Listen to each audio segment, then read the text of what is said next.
జన్మించినటువంటి స్వామి ఆ వరదప్ప నాయకుడిని చూచి, వరదప్ప నాయక, నీ యొక్క కుటుంబాన్ని మాత్రమే కాదు, లోకాన్నే ఉద్ధరించేటువంటి మహానుభావుడు నీ కుమారుడిగా జన్మించబోతాడు అని అనుగ్రహం చేశారు. ఆ వాక్యం విన్న తర్వాత ఆ దంపతులు ఇద్దరు సంతృప్తులై నేరుగా తమ గ్రామాన్ని చేరారు, సంతర్పణ చేశారు.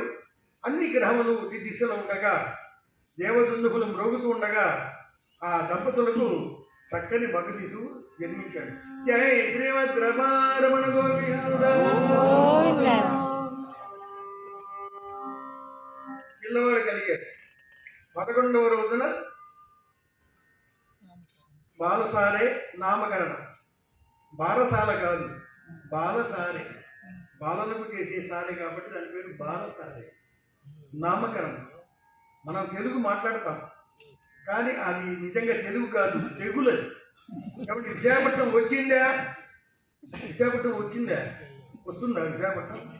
కానీ మనం అలాగే వాడతాం, రాదని తెలుసు కానీ విశాఖపట్నం వచ్చిందా, నెల్లూరు పోయిందా. కాబట్టి బాలలకు చేసే సారే కాబట్టి దాన్ని బాలసారే. నామకరణ మహోత్సవం. ఏం పేరు పెట్టాలి ఆ పిల్లవాడికి?